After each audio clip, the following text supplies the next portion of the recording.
Hi hi hello ನಮಸ್ಕಾರ ಎಲ್ಲರಿಗೂ nature spirit 9 Kannada tarot card ರೀಡಿಂಗಿಗೆ ವೆಲ್ಕಮ್. ಇವತ್ತು ನಾವು ತಗೋತಾ ಇರುವಂತಹ ರೀಡಿಂಗ್ ಯಾವುದಪ್ಪ ಅಂದರೆ ಈ ವಾರದ ಲವ್ ರೀಡಿಂಗ್ಸಿನ ಬಗ್ಗೆ ಡೀಟೇಲ್ಸ್ ಅನ್ನ ತಗೋತಾ ಇದ್ದೀನಿ. ಓಕೆ, ಸೊ ಮೇ 12 ಇಂದ 19 ವರೆಗಿನ ರೀಡಿಂಗ್ ಆಗಿರತ್ತೆ. ಇದೆಲ್ಲವೂ ಕೂಡ ಇನ್ ಜನರಲ್ ಆಗಿರೋದ್ರಿಂದ ನಿಮಗೆ ರೆಸೊನೇಟ್ ಆದರೆ ಮಾತ್ರ ತಗೊಳ್ಳಿ. ಹಾಗೇನೆ ಸ್ಕ್ರೀನ್ ಮೇಲೆ ಕಾಣ್ತಾ ಇರುವಂತಹ ಒಂದು ನಂಬರ್ ಅದು ಪರ್ಸನಲ್ ರೀಡಿಂಗಿನ ನಂಬರ್ ಆಗಿರುತ್ತೆ. ಯಾರಿಗೆಲ್ಲ ಪರ್ಸನಲ್ ರೀಡಿಂಗಿನ ಅವಶ್ಯಕತೆ ಇದೆಯೋ ಅವರೆಲ್ಲರೂ ಕೂಡ ವಾಟ್ಸಪ್ ಮೆಸೇಜ್ ಅನ್ನ ಮಾಡೋದ್ರ ಮೂಲಕ ಪೇ ಮಾಡಿ ನಿಮ್ಮ ರೀಡಿಂಗ್ಸ್ಗಳನ್ನು ನೀವು ತಗೋಬಹುದು. ಓಕೆ, ರೀಡಿಂಗ್ಗಳನ್ನು ತಗೊಳ್ಳೋದಕ್ಕೆ ಮುಂಚಿತವಾಗಿ please select your option. Black colour ಇರುವಂತಹ ಸ್ಟೋನ್ ಅನ್ನು ನೀವು ಆಯ್ಕೆ ಮಾಡಿಕೊಂಡ್ರೆ ಇದು ಫೈಲ್ ನಂಬರ್ 1. ವೈಟ್ ಕಲರ್ ಇರುವಂತಹ ಸ್ಟೋನ್ ಅನ್ನ ಆಯ್ಕೆ ಮಾಡಿಕೊಂಡ್ರೆ ಇದು ಫೈಲ್ ನಂಬರ್ 2 ಆಗಿರುತ್ತೆ. ಆಯ್ಕೆಯನ್ನ ಮಾಡ್ಕೊಳ್ಳುವಾಗ ಬಹಳ ಕಾನ್ಸಂಟ್ರೇಷನ್ ಇಂದ ಆಯ್ಕೆಯನ್ನ ಮಾಡ್ಕೊಳ್ಳಿ. ಈ ಎರಡು ಸ್ಟೋನ್ಗಳಲ್ಲಿ ಯಾವ ಸ್ಟೋನ್ ನಿಮಗೆ ತುಂಬಾ ಅಟ್ರಾಕ್ಟ್ ಆಗ್ತಾ ಇರುತ್ತೋ ಆ ಸ್ಟೋನ್ ಅನ್ನ ಸೆಲೆಕ್ಟ್ ಮಾಡ್ಕೊಳ್ಳೋದ್ರ ಮೂಲಕ ಈ ವಾರದ ಪ್ರೀತಿಯ ವಿಚಾರಕ್ಕೆ ಸಂಬಂಧಪಟ್ಟಂತಹ ಡೀಟೇಲ್ಸ್ ಅನ್ನ ನೀವು ತಗೋಬಹುದು. ಹಾಗೇನೆ ಡಿಸ್ಕ್ರಿಪ್ಷನ್ ಬಾಕ್ಸಿನಲ್ಲಿ ಪ್ರತಿ ಫೈಲ್ನ ಟೈಮಿಂಗ್ಸ್ ಅನ್ನ ಕ್ಲಿಯರ್ ಆಗಿ ಮೆನ್ಷನ್ ಮಾಡಿರ್ತೀನಿ. ನೀವು ಯಾವ ಫೈಲ್ ಅನ್ನ ಸೆಲೆಕ್ಟ್ ಮಾಡ್ಕೊಂಡಿರ್ತೀರೋ ಆ ಫೈಲಿನ ಟೈಮಿಂಗ್ಸ್ ಅನ್ನ ನೋಡಿ ಸ್ಕಿಪ್ ಆಗಿ ನಿಮ್ಮ ರೀಡಿಂಗ್ಸ್ ಗಳನ್ನ ನೀವು ತಗೋಬಹುದು. ರೀಡಿಂಗ್ ಅನ್ನ ಶುರು ಮಾಡೋಣ. Okay, let start. Black colour ಇರುವಂತಹ ಸ್ಟೋನ್ ಅನ್ನ ನೀವು ಆಯ್ಕೆ ಮಾಡ್ಕೊಂಡಿದ್ರೆ ಈ ವಾರದ ಲವ್ ರೀಡಿಂಗಿನ ಡೀಟೇಲ್ಸ್ ಏನ್ ಬರುತ್ತೆ ಅನ್ನೋದನ್ನ ನೋಡೋಣ. ಸೊ ಸ್ಪಿರಿಟ್ಸ್ ಈ ವಾರಕ್ಕೆ ಯಾವ ಡೀಟೇಲ್ಸ್ ಕೊಡ್ತೀರಾ? ಫೈಲ್ ನಂಬರ್ 1 ಅವ್ರಿಗೆ.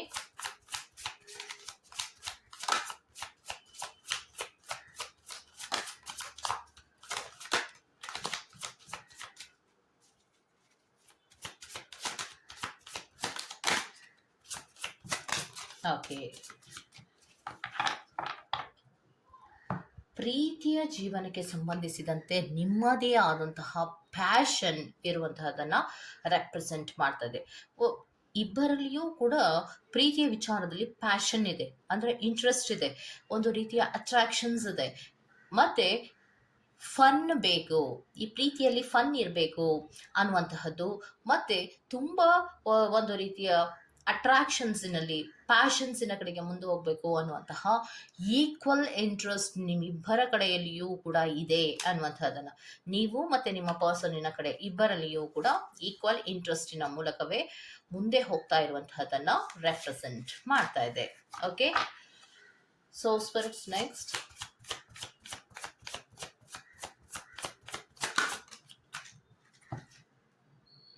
ಕೀ ಆನ್ ಎ ರಿಂಗ್ ಅನ್ನುವಂತಹದನ್ನ ರೆಪ್ರೆಸೆಂಟ್ ಮಾಡ್ತಾ ಇದೆ. Many options, unconventional, one night stands, string along.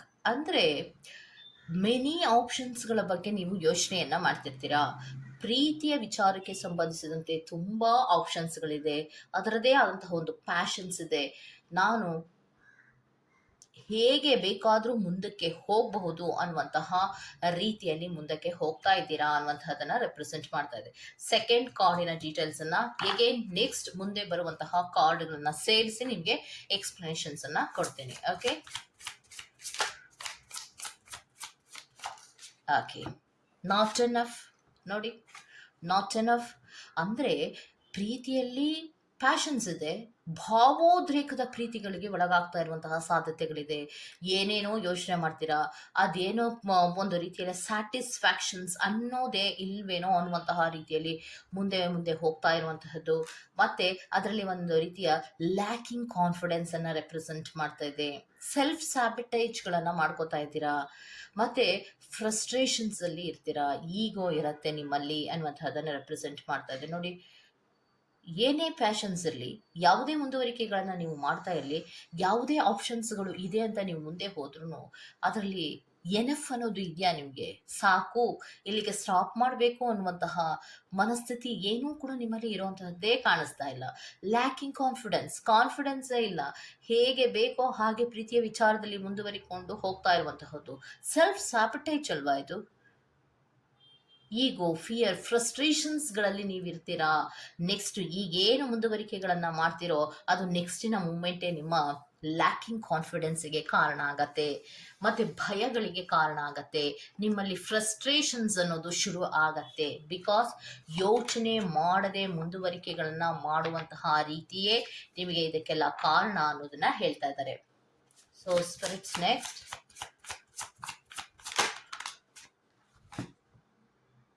ಸೆಡಕ್ಷನ್, attraction, teasing. ನೋಡಿ, ಒಂದು ರೀತಿಯಲ್ಲಿ ಅಟ್ರಾಕ್ಷನ್ಸ್ನ ಕಡೆಗೆ ಯಾವಾಗ ನೀವು ಗಮನವನ್ನು ಕೊಡ್ತಿರೋ ಆಗ ಥರ್ಡ್ ಪಾರ್ಟಿಯ ಟೆಂಪ್ಟೇಷನ್ಸ್ ಅಲ್ಲಿ ನೀವಿರುವಂತಹ ಸಾಧ್ಯತೆಗಳು ಇರತ್ತೆ ಅನ್ನುವಂಥದ್ದನ್ನ ರೆಪ್ರೆಸೆಂಟ್ ಮಾಡ್ತಾ ಇದೆ. ಸೊ ಅಲ್ಲಿಗೆ ನಾವು ರೀಡಿಂಗ್ ಅನ್ನ ಪ್ರತಿ ಕಾರ್ಡಿನ ಕ್ಲಾರಿಫಿಕೇಶನ್ಸ್ ಅನ್ನ ತಗೊಳ್ತಾ ಹೋಗೋಣ. ಓಕೆ, ಸೊ ಪ್ಯಾಷನಿನ ಕ್ಲಾರಿಫಿಕೇಶನ್ಸ್ ಕೊಡಿ ಸ್ಪಿರಿಟ್ಸ್. ಓಕೆ, ಸೊ ಪ್ರೀತಿಯ ವಿಚಾರಕ್ಕೆ ಸಂಬಂಧಿಸಿದಂತೆ ಪ್ಯಾಷನ್ಸ್ ಅಷ್ಟೇ ಇದೆ, ಆದರೆ ನೆಮ್ಮದಿ ಇದೆಯಾ ನೋಡಿ. ಎಂಪ್ರೆಸ್ ಕಾರ್ಡ್ ರಿವರ್ಸ್ ಆಗಿ ಬರ್ತಾ ಇದೆ. ಸೊ ನೀವು ನಿಮ್ಮಲ್ಲಿ ಅಥವಾ ನಿಮ್ಮ ಲೈಫಿನಲ್ಲಿ ಪ್ಯಾಷನ್ಸಿನ ಕಡೆಗೆ ಗಮನವನ್ನು ಕೊಟ್ಕೊಂಡು ನೀವು ಮುಂದೆ ಹೋಗ್ತಾ ಇರ್ತೀರಾ. ಈಕ್ವಲ್ ಇಂಟ್ರೆಸ್ಟ್ ಪ್ರೀತಿಯ ಕಡೆಯಲ್ಲಿ ಇರ್ತೀರಾ. ಆದರೆ ನಿಮ್ಮ ಮನಸ್ಥಿತಿಯಲ್ಲಾಗ್ಲಿ ಅಥವಾ ನಿಮ್ಮ ಮನೆಗಳಲ್ಲಾಗ್ಲಿ ಅದರಲ್ಲಿ ಒಪ್ಪಿಗೆ ಇರುತ್ತಾ ಅಥವಾ ಸಮಾಧಾನ ಅನ್ನೋದು ಇರುತ್ತಾ, ನೆಮ್ಮದಿ ಅನ್ನೋದು ಇರುತ್ತಾ? ಯಾವುದೇ ರೀತಿಯ ನೆಮ್ಮದಿಗಳು ಕೂಡ ಇರಲ್ಲ. ಬರೀ ಅಲ್ಲಿ ಸ್ಯಾಟಿಸ್ಫ್ಯಾಕ್ಷನ್ಸ್ ಅನ್ನೋದು ಅಥವಾ ಪ್ಯಾಷನ್ಸಿನ ಸ್ಯಾಟಿಸ್ಫ್ಯಾಕ್ಷನ್ಸ್ ಅಷ್ಟೇ ನಿಮಗೆ ಆಗ್ತಾ ಇರತ್ತೆ ಅಷ್ಟೇ. ನೆಕ್ಸ್ಟ್ ಕಾರ್ಡಿನ ಕ್ಲಾರಿಫಿಕೇಶನ್ ಸ್ಪಿರಿಟ್. ಓಕೆ, ನೆಕ್ಸ್ಟ್ ಕಾರ್ಡಿನ ಕ್ಲಾರಿಫಿಕೇಶನ್ಸ್ ಬಂದಾಗ ಪ್ರೀತಿಯ ಆಫರ್ಗಳು ಸಿಗ್ತಾ ಇರತ್ತೆ. ಅದನ್ನ ನೀವೇನ್ ಮಾಡ್ತಾ ಇರ್ತೀರಾ, ಪ್ರೀತಿಯ ಆಫರ್ಗಳು ಸಿಗ್ತಾ ಇದ್ದಾಗ ಒಂದರಲ್ಲಿ ಡಿಸಪಾಯಿಂಟ್ ಆಗ್ತೀರಾ, ಮತ್ತೆ ಪ್ರೀತಿಯ ಆಫರ್ಗಳು ಸಿಗ್ತಾ ಇರತ್ತೆ, ಮತ್ತೆ ಅದರಲ್ಲಿ ಏನು ಆಪರ್ಚುನಿಟಿ ಅನ್ನೋದನ್ನ ನೋಡ್ತಾ ಹೋಗ್ತೀರಾ. ಅಂತ ಒಂದಲ್ಲ ಒಂದು ಆಪ್ಷನ್ಸ್ಗಳ ಬಗ್ಗೆ ನೀವು ಗಮನವನ್ನ ಹರಿಸ್ತಾ ಇರ್ತೀರಾ ಅನ್ನುವಂಥದ್ದನ್ನ ರೆಪ್ರೆಸೆಂಟ್ ಮಾಡ್ತಾ ಇದೆ. So next card spirit.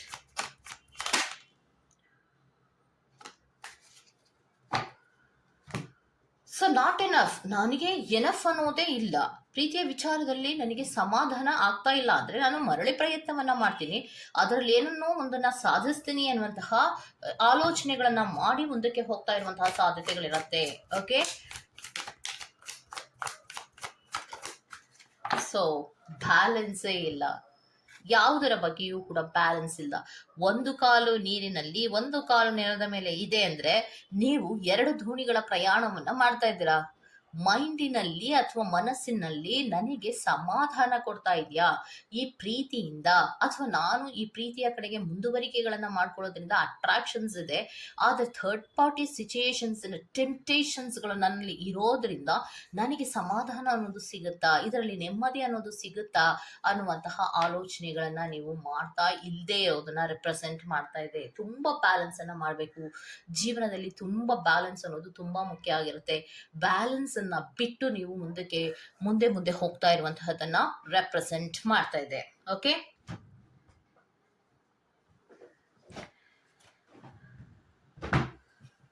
So romance angel ಕಾರ್ಡಿನ ಮೆಸೇಜ್ ಅನ್ನ ತಗೊಳ್ಳೋಣ. ನಾ ಈ ಕಾರ್ಡಿನ ಮೆಸೇಜ್ ಅನ್ನ ತಗೋಬೇಕು ಅಂತ ಅನ್ಕೊಂಡಿರಲಿಲ್ಲ, ಆದ್ರೆ ಈ ವಾರದಲ್ಲಿ ನಿಮಗೆ ತುಂಬಾ ಡಿಫ್ರೆಂಟ್ ಆಗಿರುವಂತಹ ರೀಡಿಂಗ್ ಬಂದಿರೋದ್ರಿಂದ ಎಲ್ಲೋ ಏನೋ ವೇರಿಯೇಷನ್ಸ್ಗಳನ್ನ ಮಾಡ್ಕೋತಾ ಇದ್ದೀರಾ ಅನ್ನುವಂಥದ್ದನ್ನ ರೆಪ್ರೆಸೆಂಟ್ ಮಾಡ್ತಾ ಇರೋದ್ರಿಂದ ರೊಮ್ಯಾನ್ಸ್ ಏಂಜಲ್ ಕಾರ್ಡಿನ ಮೆಸೇಜಸ್ ಅನ್ನ ನಾನು ತಗೊಳ್ಳೇಬೇಕಾಯ್ತು. ಓಕೆ, ಸೊ ರೊಮ್ಯಾನ್ಸ್ ಏಂಜಲ್ ಕಾರ್ಡಿನ ಮೆಸೇಜ್ ಅನ್ನ ಕೊಡಿ ಸ್ಪಿರಿಟ್ ಸ್ಪೈ ನಂಬರ್ 1 ಅವರಿಗೆ.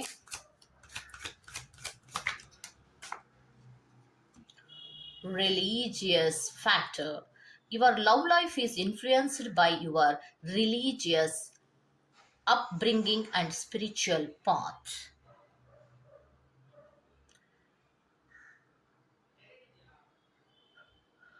ರಿಲಿಜಿಯಸ್ ಫ್ಯಾಕ್ಟರ್ಸ್ಗಳು ಇದೆ ಇದರಲ್ಲಿ ಅನ್ನುವಂತಹ ಒಂದು ಮೆಸೇಜ್ ಅನ್ನ ಕೊಟ್ಟಿದ್ದಾರೆ. ನೆಕ್ಸ್ಟ್ ಯಾವ ಮೆಸೇಜ್ ಅನ್ನ ಕೊಡ್ತಾರೆ ಅನ್ನೋದನ್ನ ನೋಡೋಣ. ಸ್ಪಿರಿಚುವಲ್ ಪಾತಿನ ಕಡೆಗೂ ಕೂಡ ನೀವು ಬರ್ತೀರಾ. ಈಗೇನು ಹೋಗಿದ್ದೀರೋ ಮುಂದಕ್ಕೆ ಅದನ್ನ ಬಿಟ್ಟು ಸ್ಪಿರಿಚುವಲ್ ಪಾತಿನ ಕಡೆಗೂ ಕೂಡ ಬರಲೇಬೇಕಾಗತ್ತೆ. Let go of control issues, allow the situations to unfold naturally. Let go of controlled issues. Controlled ಇಶ್ಯೂಸ್ಗಳಿಗೆ ಸಿಗಾಕೋತಾ ಇರ್ತೀರಾ. ಯಾವಾಗ ನಮ್ಮ ಮನಸ್ಥಿತಿಯನ್ನು ನಾವು ಗಟ್ಟಿ ಮಾಡಿ ನಾವು ಆ ಮಾಡುವಂತಹ ಅಥವಾ ನಾವು ಹೋಗುವಂತಹ ದಾರಿಯ ಬಗ್ಗೆ ನಾವು ಕರೆಕ್ಟಾಗಿ ಆಲೋಚನೆ ಮಾಡದೆ ಮುಂದಕ್ಕೆ ಹೋಗ್ತೀವೋ ಅದು ನಮ್ಮ ದಾರಿಗೆ ಅಡ್ಡ ಆಗತ್ತೆ ಅಲ್ವಾ. Let go control issues. ಎಷ್ಟು ಕಂಟ್ರೋಲ್ ಇಶ್ಯೂಸ್ಗಳಲ್ಲಿ ನೀವು ಇರ್ತೀರಾ ಅಲ್ವಾ ಅನ್ನೋದನ್ನ ಹೇಳ್ತಾ ಇದ್ದಾರೆ. ಯಾವುದನ್ನ ನಾವು ಹರಸಿ ಹೋಗ್ತೀವೋ ಅದರಲ್ಲಿ ಕಂಟ್ರೋಲ್ ಇಶ್ಯೂಸ್ಗಳನ್ನೋದು ತುಂಬಾ ಜಾಸ್ತಿ ಇರತ್ತೆ ಅನ್ನೋದನ್ನ ಹೇಳ್ತಾ ಇದ್ದಾರೆ. ವಾವ್. ನೆಕ್ಸ್ಟ್ ಹೇಳ್ತಾ ಇರೋದೇನಂದ್ರೆ new love. A new person has your romantic feeling. New person has entered your romantic feelings. ಅಂದರೆ ನಿಮ್ಮ ಲೈಫಿನಲ್ಲಿ ಹೊಸ ಪರ್ಸನ್ಗಳು ಕೆಲವೊಬ್ಬರಿಗೆ ಎಂಟ್ರಿ ಆಗ್ತಾ ಇರುವಂತಹ ಸಾಧ್ಯತೆಗಳಿದೆ ಅನ್ನುವಂಥದ್ದನ್ನ ರೆಪ್ರೆಸೆಂಟ್ ಮಾಡ್ತಾ ಇದೆ. ಸೊ ಏನ್ ಪ್ಯಾಷನ್ಸಿನ ಕಡೆಗೆ ಹೋಗ್ತಾ ಇದ್ದೀರೋ ಅದು ಲೈಫನ್ನು ಇಂಬ್ಯಾಲೆನ್ಸ್ ಮಾಡುವಂತಹ ಸಾಧ್ಯತೆಗಳು ಇರುತ್ತೆ. ಮೆನಿ ಆಪ್ಷನ್ಸ್ಗಳ ಬಗ್ಗೆ ಏನ್ ನೀವು ಆಲೋಚನೆ ಮಾಡಿಕೊಂಡು ಹೋಗ್ತಾ ಇದ್ದೀರೋ ಅದರಲ್ಲಿ ಭಯ ಅನ್ನೋದು ಹುಟ್ಕೊಳ್ಳುವಂತಹ ಸಾಧ್ಯತೆಗಳು ಇರುತ್ತೆ. ಲೈಫನ್ನು ಬ್ಯಾಲೆನ್ಸ್ ಮಾಡೋ ಪ್ರಯತ್ನಗಳನ್ನ ಮಾಡಿ ಹೊಸ ಪ್ರೀತಿಗಳಲ್ಲಿ ಕೆಲವೊಬ್ರು ಮಾಡ್ಕೋತಾ ಇದ್ದೀರಾ ಅಥವಾ ಎಂಟ್ರಿ ಆಗ್ತಾ ಇದ್ದೀರಾ. ಸೊ ಹೊಸ ಪ್ರೀತಿಗಳ ಕಡೆಗೆ ಕರೆಕ್ಟ್ ಆಗಿ ಆಲೋಚನೆಯನ್ನ ಮಾಡಿ ತಿಳ್ಕೊಂಡು ಮುಂದುವರಿಯುವಂತಹ ಪ್ರಯತ್ನಗಳನ್ನ ಮಾಡಿ ಅನ್ನೋದೇ ರೊಮ್ಯಾನ್ಸ್ ಏಂಜಲ್ ಕಾರ್ಡಿನ ಮೆಸೇಜ್ ಆಗಿರುತ್ತೆ. ಓಕೆ, ಸೊ ಇದಿಷ್ಟು ಪಾಲ್ ನಂಬರ್ 1 ಅವರ ಈ ವಾರದ ಪ್ರೀತಿಯ ವಿಚಾರಕ್ಕೆ ಸಂಬಂಧಪಟ್ಟಂತಹ ರೀಡಿಂಗ್ ಆಗಿರುತ್ತೆ. ಮತ್ತೆ ಈ ವಾರದಲ್ಲಿ ತುಂಬಾ ಡಿಫ್ರೆಂಟ್ ಆಗಿರುವಂತಹ ರೀಡಿಂಗು ಬಂದಿದೆ. ಇದು ಎಲ್ಲರಿಗೂ ಅನ್ವಯ ಆಗುತ್ತೆ ಅಂತ ಹೇಳೋದಕ್ಕಿಂತ ಕೆಲವೊಬ್ಬರಿಗಂತೂ ಇಂಪಾರ್ಟೆಂಟ್ ಆದಂತಹ ಮೆಸೇಜ್ ಅನ್ನುವಂತಹ ರೀತಿಯಲ್ಲಿಯೇ ಸ್ಪಿರಿಟ್ಸ್ಗಳು ಎನರ್ಜೀಸ್ಗಳನ್ನ ಆಯ್ಕೆ ಮಾಡಿ ಕೊಟ್ಟಂತಹ ರೀತಿಯಲ್ಲಿ ಇದೆ ಅನ್ನೋದನ್ನ ಮಾತ್ರ ಹೇಳಬಹುದು. Okay, go to the next point number 2. ಯಾರೆಲ್ಲ ವೈಟ್ ಕಲರ್ ಇರುವಂತಹ ಸ್ಟೋನ್ ಅನ್ನ ಆಯ್ಕೆ ಮಾಡ್ಕೊಂಡಿದ್ದೀರೋ ಅವರಿಗೆ ಈ ರೀಡಿಂಗ್. ಓಕೆ, ಸೊ ಪ್ರೀತಿಯ ವಿಚಾರಕ್ಕೆ ಸಂಬಂಧಿಸಿದಂತೆ ಈ ವಾರದಲ್ಲಿ ಯಾವ ಕೆಲವು ಬದಲಾವಣೆಗಳಾಗುವಂತಹ ಸಾಧ್ಯತೆಗಳಿದೆ ಸ್ಪಿರಿಟ್. 1 ಸೆಕೆಂಡ್, ನಾನಿನ್ನು ಶುರುನೇ ಮಾಡಿಲ್ಲ.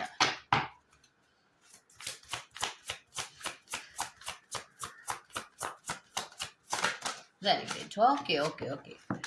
ಸೊ ನೋಡಿ, death. The relationship is over. No second chance. Grow, transform. What's dead is dead. ಪ್ರೀತಿಯ ವಿಚಾರದಲ್ಲಿ ಕೆಲವೊಂದು ಎಂಡಿಂಗ್ಗಳಾಗ್ತಾ ಇದೆ. ಸೊ ಸೆಕೆಂಡ್ ಚಾನ್ಸ್ ಅನ್ನೋದು ಕೆಲವೊಬ್ಬರಿಗೆ ಸಿಗೋದಕ್ಕೆ ಸಾಧ್ಯ ಇಲ್ಲ. ಪ್ರೀತಿಯ ವಿಚಾರದಲ್ಲಿ ಏನು ನೀವು ಗ್ರೋ ಮಾಡಬೇಕು ಅಂತನೋ ಅಥವಾ ಬೆಳವಣಿಗೆಗಳನ್ನ ಮಾಡಬೇಕು ಅಂತನೋ ಅಥವಾ ಕೆಲವು ಚೇಂಜಸ್ಗಳನ್ನ ಮಾಡಬೇಕು ಅಂತ ಹೋಗ್ತಾ ಇದ್ದೀರೋ ಅದರಲ್ಲಿ ಎಂಡಿಂಗ್ಗಳೇ ಆಗ್ತಾ ಇದೆ ಅನ್ನೋದನ್ನ ಹೇಳ್ತಾ ಇದ್ದಾರೆ. ಸೊ ಇನ್ನೊಂದು ಬ್ಲೋಯಿಂಗ್ ಕಿಸಸ್ ಅಂತ ಕೊಡ್ತಾರೆ. Unconditional love. ನಿಮ್ಮಲ್ಲಿ ಒಂದು ಅನ್ಕಂಡೀಷನಲ್ ಆದಂತಹ ಲವ್ ಇದೆ, ಮತ್ತೆ ಗಿವಿಂಗ್ ಅಂಡ್ ರಿಸೀವಿಂಗ್ ಆದಂತಹ ಪ್ರೀತಿ ಬೇಕು. ಅದರಲ್ಲಿ ಒಂದು ಅಫೆಕ್ಷನ್ಸ್ ಇದೆ.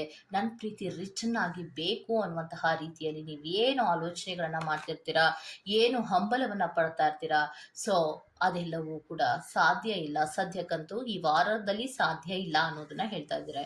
ಯಾಕೆ ಅಂದ್ರೆ ಹೀಲಿಂಗ್ ಹಾರ್ಟಿನ ಕಡೆಗೆ ಗಮನವನ್ನ ಕೊಡಿ. ಯಾಕೆ ಹೀಲಿಂಗ್ ಹಾರ್ಟ್ ಬ್ರೇಕ್ಸ್.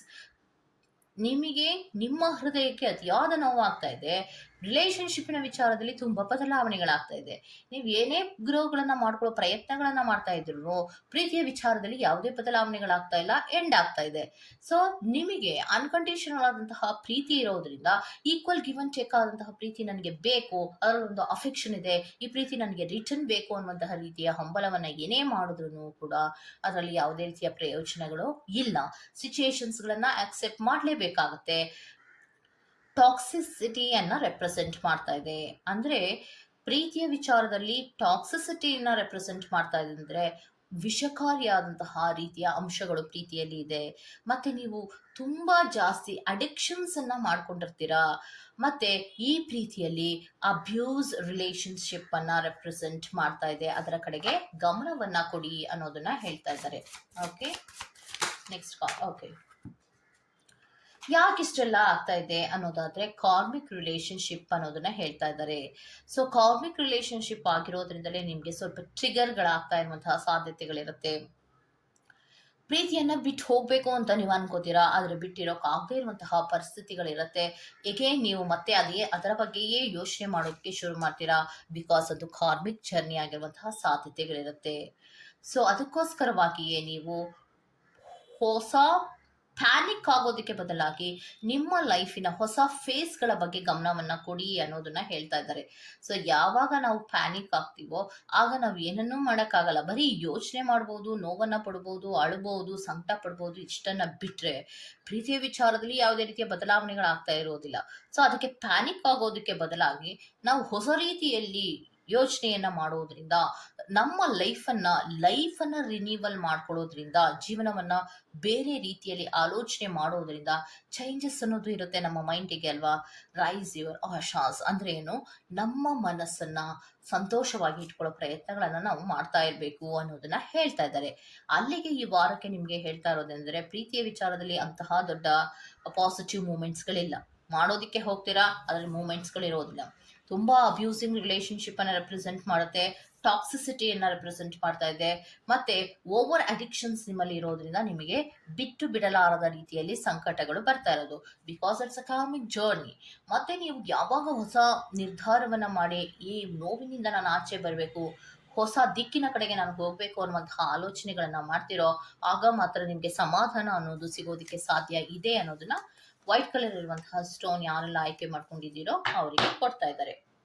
ಹಾಗಿದ್ರೆ ರೊಮ್ಯಾನ್ಸ್ ಏಂಜಲ್ ಕಾರ್ಡಿನ ಮೆಸೇಜ್ ಏನು ಪಾಲ್ ನಂಬರ್ 2 ಅವರಿಗೆ ಅನ್ನೋದಾದ್ರೆ, ರಿಲೀಸ್ ಯುವರ್ ಎಕ್ಸ್ ಅನ್ನು ರಿಲೀಸ್ ಮಾಡಿ. ಬಿಟ್ಟು ಹೋದ್ರು ಅಷ್ಟೇ, ಅವರ ಬಗ್ಗೆ ಎಷ್ಟು ಟೈಮ್ ವೇಸ್ಟ್ ಮಾಡ್ತಾ ಇದ್ದೀರಾ. The time has come to clear your energy. ನೋವಿದೆ ಅಲ್ವಾ, ಸಂಕಟ ಪಡ್ತಾ ಇದ್ದೀರಾ ಅಲ್ವಾ. So it's a karmic journey. ಹಳೆಯ ಶೇಷಗಳಿತ್ತು, ಅವರಿಂದ ನಿಮ್ಗೆ ನೋವು ಕೊಡುವಂತಹ ಕೆಲವೊಂದು ಸನ್ನಿವೇಶಗಳು ನಿಮ್ಮ ಲೈಫಿನಲ್ಲಿ ಇತ್ತು. ಪಟ್ರಿ ಬನ್ನಿ ಆಚೆ, ರಿಲೀಸ್ ಯುವರ್ ಎಕ್ಸ್ ಅನ್ನ ರಿಲೀಸ್ ಮಾಡಿ, ನೋವುಗಳನ್ನ ರಿಲೀಸ್ ಮಾಡಿ ಆಚೆ ಬನ್ನಿ ಅನ್ನೋದನ್ನೇ ಹೇಳ್ತಾ ಇರೋದು. ಓಕೆ, ನೋವುಗಳಲ್ಲೇ ಇದ್ದು ನೀವು ಯಾವುದೇ ಗ್ರೋ ಅನ್ನ ಮಾಡೋದಕ್ಕೆ ಪ್ರಯತ್ನವನ್ನ ಪಟ್ರು ಅಲ್ಲಿ ಯಾವುದೇ ರೀತಿಯ ಗ್ರೋತ್ಗಳಿರೋದಿಲ್ಲ. ಸೊ ನಮ್ಮ ಜೀವನದಲ್ಲಿ ನಾವು ಏನಾದ್ರೂ ಹೊಸದಾಗಿ ಆಲೋಚನೆಯನ್ನ ಮಾಡಿದಾಗ ನಮ್ಮ ಮೈಂಡು ಕೂಡ ರಿಲ್ಯಾಕ್ಸ್ ಆಗುತ್ತೆ. ಸ್ವಲ್ಪ ರಿಲ್ಯಾಕ್ಸೇಷನ್ ಅಲ್ಲಿ ಇದ್ದಾಗ ನಾವು ಏನನ್ನಾದ್ರೂ ಮಾಡ್ಬೋದು. ಎಷ್ಟೇ ಪ್ರಯತ್ನ ಮಾಡಿದ್ರು ಕೂಡ ಎಕ್ಸ್ ಲವ್ ಸಿಗೋದಿಲ್ಲ ಅನ್ನೋದಾದ್ರೆ ನೀವು ಪ್ರಯತ್ನ ಮಾಡಿ ಆದ್ರೂ, ಯೋಚನೆ ಮಾಡಿ ಆದ್ರೂ, ದುಃಖ ಪಟ್ಟಿ ಆದ್ರೂ ಏನ್ ಪ್ರಯೋಜನ ಅನ್ನೋದನ್ನ ಹೇಳ್ತಾ ಇದ್ದಾರೆ. ಓಕೆ, ಸೊ ಇದಿಷ್ಟು ಪಾಲ್ ನಂಬರ್ 2 ಅವರ ರೀಡಿಂಗ್ ಆಗಿರುತ್ತೆ. ಈ ತರಹದ ರೀಡಿಂಗ್ ನಿಮ್ಗೆ ಇಷ್ಟ ಆಗಿದೆ ದಯವಿಟ್ಟು ಸಬ್ಸ್ಕ್ರೈಬ್ ಮಾಡಿ, ಪಕ್ಕದಲ್ಲೇ ಇರುವಂತಹ ಬೆಲ್ ಐಕಾನ್ ಅನ್ನ ಪ್ರೆಸ್ ಮಾಡಿ. ನಾನು ನಿಮ್ಮನ್ನ ಮತ್ತೊಂದು ರೀಡಿಂಗ್ ಅಲ್ಲಿ ಸಿಗ್ತೀನಿ ಅಂತ ಹೇಳ್ತಾ ಅಲ್ಲಿವರೆಗೂ ಚೆಕ್. ಬಾಯ್.